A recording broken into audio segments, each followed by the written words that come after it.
Bonjour, c'est Olivier Robert, et aujourd'hui dans Sacré Français, je vais vous présenter une marque de mode française qui s'appelle France 21.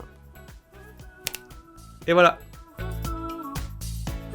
Bonjour, je m'appelle Guillaume Combemorel, j'ai 40 ans et je suis le créateur de la marque France 21. France 21, c'est la première marque France Made in France. C'est une marque de mode qui vous permet de porter fièrement et simplement le nom du meilleur pays du monde sur des vêtements fabriqués en France. Une marque pays profondément humaine, subtilement chauvine et amoureusement fédératrice. Il y a beaucoup de pays qui utilisent leurs emblèmes nationaux comme marque de mode. Je pense au drapeau des États-Unis, je pense au drapeau du Brésil, au drapeau du Royaume-Uni qu'on voit même sur des rétroviseurs de voitures. Quand je pense marque France, je pense au drapeau bleu-blanc-rouge qui, lui, à ma connaissance, est extrêmement connoté politiquement. Chauvin comme on est, avec la réputation que l'on a et l'amour que le monde entier nous porte, on a la place pour créer une marque pays. C'est pour ça que j'ai appelé ma marque France 21. Et le 21 en chiffre romain me permet de traduire les valeurs de ma marque, à savoir la fierté des racines latines, c'est un peu la jambe dans le passé, le côté béret, baguette, tous les clichés que le monde entier a sur les Français, et en même temps l'amour de la France du 21e siècle et de son multiculturalisme.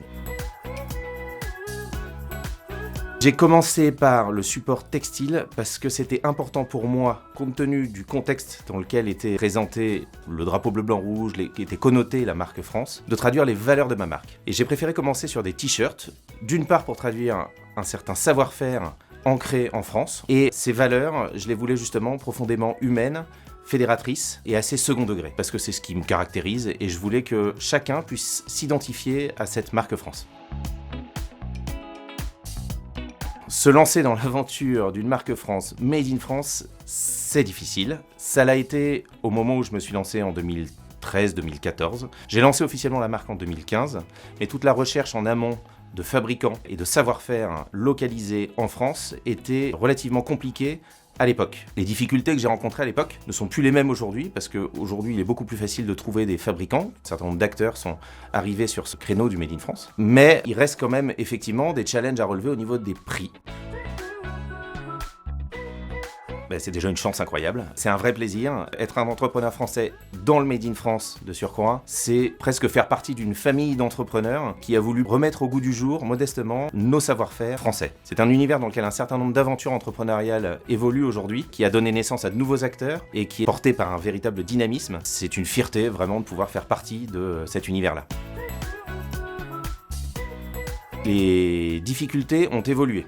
Au début, en 2015, la difficulté principale résidait dans le fait de trouver des fabricants, des prestataires, des compétences. Aujourd'hui, ces compétences nous sont presque proposées sur un plateau. La difficulté, c'est d'arriver à faire valoir les meilleures compétences, celles qui existent réellement et qui témoignent d'un vrai savoir-faire, et de sortir du lot par rapport à ces nouveaux concurrents qui cherchent plutôt simplement à tirer profit d'une mode éphémère qu'à vraiment s'investir durablement et sincèrement dans un véritable Made in France.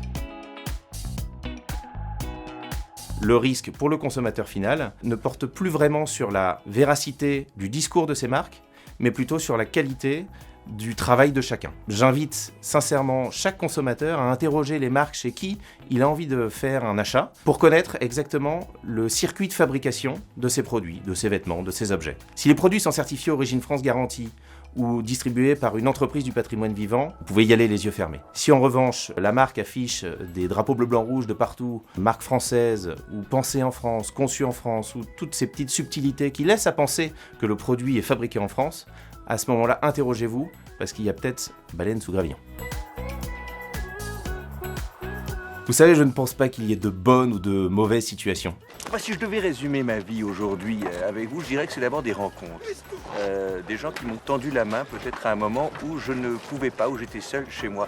Et c'est assez curieux de se dire que les hasards, les rencontres forgent une destinée. Parce que quand on a le goût de la chose, quand on a le goût de la chose bien faite, le beau geste, parfois on ne trouve pas l'interlocuteur en face, je dirais, le miroir qui vous aide à avancer. Alors ça n'est pas mon cas, comme je le disais là, puisque moi au contraire j'ai pu, et je dis merci à la vie, je lui dis merci, je chante la vie, je danse la vie.